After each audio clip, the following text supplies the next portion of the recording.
hoş geldiniz. Evet, bugün yine yepyeni bir konuyla karşınızdayım arkadaşlar. Geçen hafta ne işlemiştik? Geçen hafta alfabelerden bahsettik yine. Alfabeye örnekler verdik, teker teker yeni kelimeler öğrendik. Onunla beraber sesli, sessiz harflerimizi öğrendik ve pevdengi işledik değil mi? Yani bitişik sesler olan konularımızı işledik. Peki bu hafta ne yapacağız arkadaşlar?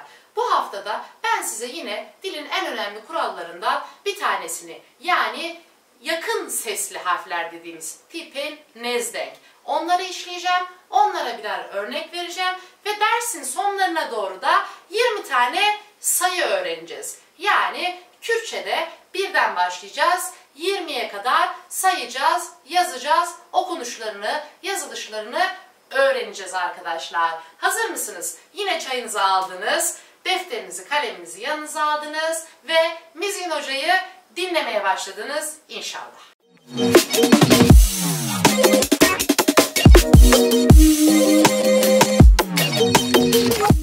Arkadaşlar ben yeni konuma geçiyorum. Tipe nezdenk diye bir başlık atıyorum. İlk dersimizde başlığın serenav olduğunu size söylemiştim. Yani serenav ki az benimsinem ser tahtayı. Yani bir başlığı tahtaya yazıyorum arkadaşlar. Sizin de benimle beraber bunu yazmasını istiyorum. Tipin nezdenk. Yani altına da hemen anlamını yazalım. Yakın sesli harfler. Arkadaşlar bunu 6'ya böleceğim. Yakın seslilerimiz hangisiymiş? Ben toplamda size 12 tane harf yazacağım tahtaya. Yani bu 12 harfi de ikişer ikişer gruplandıracağız. 6'ya böleceğim tahtamı ve bunlara birer ikişer tane de örnek vereceğim. Bu yakın sesli harfler hangileriymiş? Hep beraber bir görelim arkadaşlar. Evet, ilk harfim E, ikinci harfim E. Dikkat ederseniz arkadaşlar E ve E harfleri birbirine yakın. Yani seslendirirken yakın ama kesinlikle farklı. Yani kelime içinde ne şekilde farklı olduğunu ben size örneklerle göstereceğim. Şimdi 6 tanesini tahtaya yazıyorum. Siz de benimle beraber yazın ve örneklere birazdan geçelim. Bakın arkadaşlar, tahtaya ne yaptım? 6'ya bölmüş şekilde 12 tane sesimiz, harfimizi yazdım. Hep beraber bir okuyalım mı? Aradaki yakınlığı bir beraber görelim.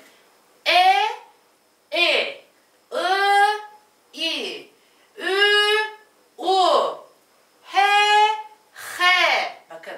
H, H. Ne kadar benziyor değil mi? V, V. Bakın. V, V. K, K. K, K. Bakın birbirine benzeyen sesleri ben size tahtaya yazdım. Evet, bunlara birer tane de örnek verelim. Yani biz bunu canlı görelim. Bakalım birbirine benziyormuş bu sesler ama birbirinden farklıymış. Nasıl farklıymış bir görelim. Ben size ufak bir örnek vereyim. E ve E'ye. Ne diyebilirim? Mesela zer diyebilirim, zer diyebilirim. Yazıyorum. Zer, zer. Bakın yazılışları birbirine benziyor. Okunuşları birbirine benziyor ama birbirinden farklı. Çünkü zer Kürtçe'de sarı anlamına gelir. Zer altın anlamına gelir. Bakın zer'de yani E harfini kullandım. Ne oldu? Altın oldu. Ben altın derken zer olarak yazarsam ya da zer olarak okuyup seslendirirsem karşımdaki beni altın olarak mı anlar? Hayır, sarı olarak anlar arkadaşlar. Buna özellikle dikkat edelim. Şuraya anlamlarını da sizin için yazacağım. Yine söylüyorum. Yazılışları, okunuşları birbirine benziyor ama kesinlikle aynı değil. O yüzden iki sesi kesinlikle karıştırmıyoruz. Başka bir örnek verelim. Ne diyelim mesela? Ker, kir. Ker eşek demek, kir bıçak demek. Kürtçe'de birbirine benzeyen sesler var ama kesinlikle farklı. Defalarca kez söyledim. Lütfen bunu unutmayın arkadaşlar. Evet. Ker, kir. Bir tanesinde E harfi var, bir tanesinde E harfi var.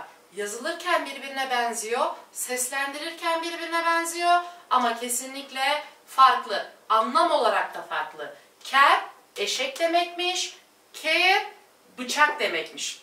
Evet, gel gelelim I ve İ harfine birer örnek verelim. Mesela diyebilir miyim? Pır ne demek arkadaşlar? Çok demek Kürtçe'de. Pir ne demek? Yaşlı demek, ihtiyar demek. Pır, pir. Yazalım tahtaya. Bakın arkadaşlar, nokta kullandım, şapka kullandım. Nokta kullandığım I harfi, şapka kullandığım İ harfi. Pır, pir. Pır çok demekti, pir yaşlı demekti. Evet, başka bir örnek verelim. Mesela bırın diyelim. Bırın. Nedir bırın arkadaşlar? Götürmek. Bırın, götürmek. Peki bırın dersem ne olacak? Yani ikinci harfini i olarak kullanırsam ne olacak? Bakın, 2 tane nokta kullandım. Bunda birincisinde nokta, ikincisinde şapka kullandım. Yani bırın, götürmek, bırın, yara anlamına geliyor arkadaşlar. Altlarına anlamlarını, yeni kelimeler öğrenin diye kesinlikle yazıyorum arkadaşlar.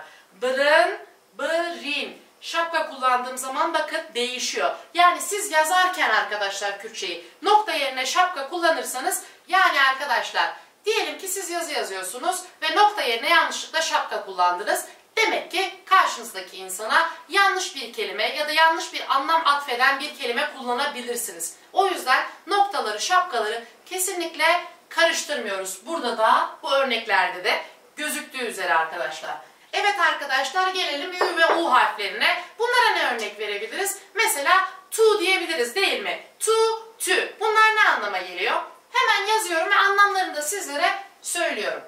Tü, tu. Arkadaşlar biri sen anlamına geliyor, biri de dut anlamına geliyor. Bakın anlam olarak ne kadar birbirinden farklı değil mi? Ama yazılışları ve okunuşları birbirine çok benziyor. Ayırmak zorundayız arkadaşlar bunları. Bakın yumuşak okuyorum. Tü, sen, sert okuyorum. Tu, dut demek arkadaşlar. Başka hangi örnek verebiliriz? Mesela kur ve kür örnekleri verebilir miyiz? Hadi yazalım tahtaya. Anlamlarını da söyleyeceğim size. Kür, kur. Arkadaşlar bir tanesi derin demek, bir tanesi de oğul yani erkek çocuk demek. Kür yani derin. Kur oğlan. Oğlan erkek çocuk anlamına geliyor. Derin oğlan. Kür kur. Yani birbirine benziyor. Yine yeniliyorum arkadaşlar. Kesinlikle birbirlerine benziyorlar ama anlam olarak çok farklılar. Burada örneklerle gösterdim. Gelelim 4. sınıfımıza. H ve H harflerine arkadaşlar. Bakalım bunlara ne örnek verebiliriz? Mesela hez, hez diyebilir miyim? Hadi diyelim bakalım anlamlarıyla beraber.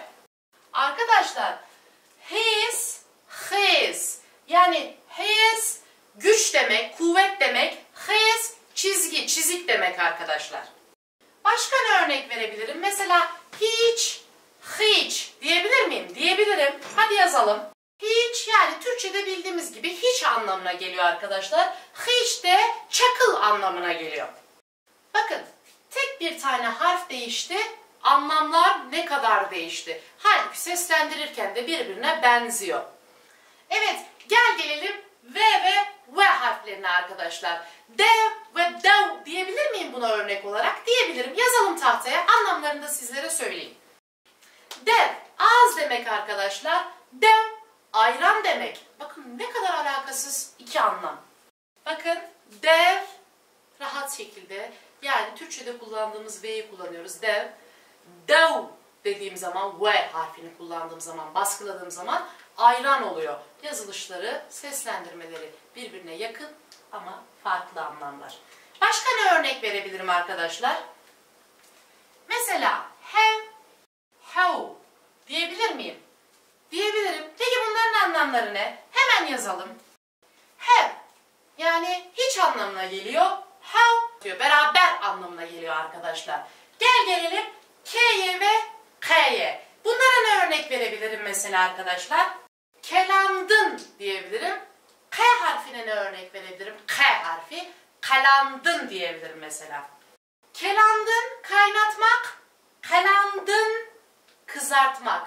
Bakın çok benziyor birbirine. Evet başka ne örnek verebilirim arkadaşlar? Mesela kelem, kalem diyebilir miyim? Kalem yani kalem bildiğimiz peynus yani Kürtçe'de peynus dediğimiz kalem dediğimiz kalem anlamına geliyor. Bir de Ne var? Kelem var. Kelem de lahana anlamına geliyor. Mesela birinde K kullandım, birinde K kullandım. Görüyorsunuz anlam olarak kesinlikle birbirinden farklı. Kelem, lahana, kalem, kalem anlamına geliyor. Bir diğer ismi de penus arkadaşlar. Penus. İsterseniz onu da yazayım.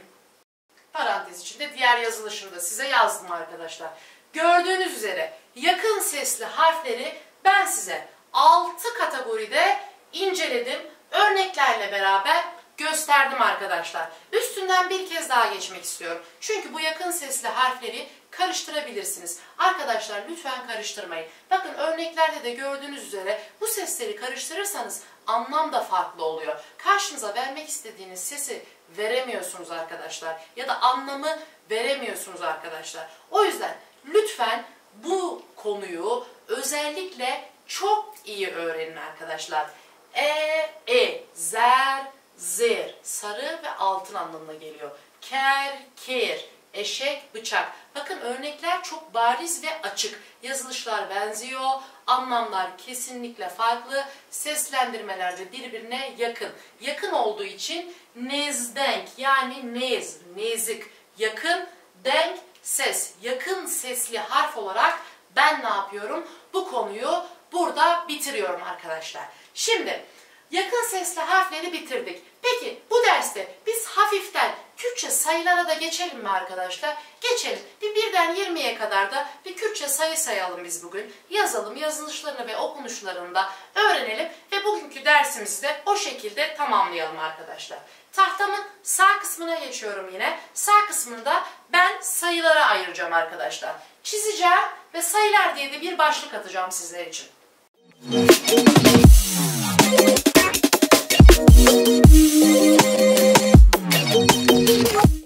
Burayı da sayılar için size ayırdım arkadaşlar. Evet, hep beraber sayılara geçelim. Sizler de bu arada benim yazdığım örnekleri anlamlarıyla beraber defterinize... Evet arkadaşlar, sayılara da geçelim hafiften. Şimdi ben sayılar diye de bir başlık atıyorum. Ez seleneva ki benipsinam saktahtey. Önce benipsinam havayno. Jımarte, sayılar. Evet, anlamlarını da yazayım yanına. Jımar arkadaşlar. Jımar sayı demek aynı zamanda. Evet, birden 20'ye kadar tahtaya yazacağım. Yanlarına da Türkçelerini yazacağım. Sizlerin de yazmasını istiyorum arkadaşlar. Ben yazdıktan sonra seslendirmeyi de hep beraber yapacağız. Evet arkadaşlar, gördüğünüz üzere ben 20'ye kadar Kürtçe sayıları yazdım. Yanlarına da Türkçelerini ve numara şeklinde olanlarını da yazıyorum arkadaşlar. Evet arkadaşlar, yazılışları bitirdiğimize göre okunuşlarına geçelim mi? Hadi geçelim. Başlıyorum ben birden 20'ye kadar sizlere hem Kürtçelerini hem Türkçelerini okuyacağım arkadaşlar. Lütfen güzel kulak verin, iyi dinleyin. Yek, 1, du, 2, se, 3. Bakın S diyorum arkadaşlar. Yani şapkalı E var değil mi? E harfim var. S demiyorum. S. 3. Çar.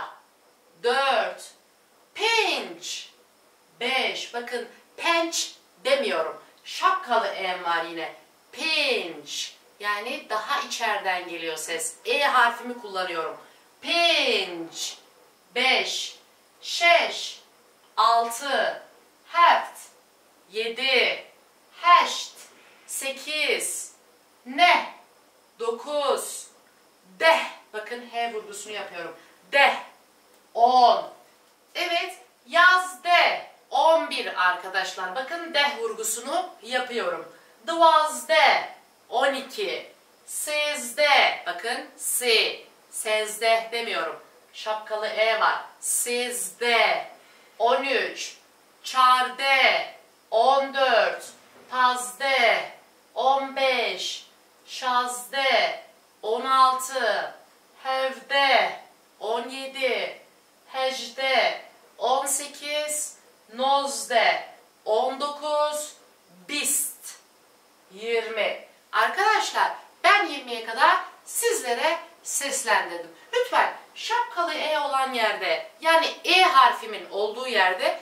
Siz de dikkat edin arkadaşlar. Ve lütfen sonundaki H vurgusunu de, yani 10 vurgusunu siz de yapın arkadaşlar. Yazde dediğim zaman çok kulağa hoş gelmiyor ama yazde dediğim zaman daha kulağa hoş geliyor dikkat ederseniz. Yani 10 vurgusunu sayılarda lütfen yapın arkadaşlar. Ben sayılar kısmını 20'ye kadar sizlere gösterdim bugün. Yani Kürtçeden artık 20'ye kadar saymayı, yazmayı öğrendiniz. Biz bugün genel anlamda ne yaptık? Hep beraber bir bakalım mı arkadaşlar? Bugün biz yakın sesli harfleri işledik. Onları öğrendik. E, I, I, Ü, U, H, H, V, K, K. Bakın bu seslere örnekler verdik. Dedik ki bu sesleri kesinlikle birbirinden ayırmamız gerekiyor dedik. Değil mi arkadaşlar? Evet. Bunlara da örnek verdik. Zer, zer dedik mesela. Pır, pir dedik. Doğru mu? Dev, dev dedik mesela. Bunlar birbirinden farklı. Yazılış olarak birbirine yakın, seslendirme olarak birbirine yakın ama kesinlikle karıştırılmaması gereken altı kuralından bir tanesiydi bunlar. Doğru mu arkadaşlar? Doğru. Bunları kesinlikle karıştırmıyorsunuz. Siz zaten yine söylüyorum örneklerle canlı bir şekilde birbirinden farkını gördünüz. Evet, bugün bir sürü yeni kelime öğrendiniz. Bugün sayıları öğrendiniz. Yoruldunuz. Sizler de yoruldunuz. Ben de yoruldum arkadaşlar. Bugünkü konumuz bu kadardı. Anlamadığınız bir yer varsa ya da sormak istediğiniz bir şey varsa yorumlar kısmından bana ulaşabilirsiniz. Ve yorumlarınız karşılığında ben size yeni videolar çekip anlamadığınız kısımlar üzerinde de durabilirim arkadaşlar. Şimdi siz benim bu videomda faydalı bulduysanız, yeni videoların da gelmesini istiyorsanız Mizgin Hoca'nın lütfen kanalına abone olmayı unutmayın arkadaşlar. Onunla beraber Instagram adresimizi de takip etmeyi unutmayın. Like atmayı unutmayın arkadaşlar. Bir sonraki derste görüşmek üzere. Kendinize iyi bakın.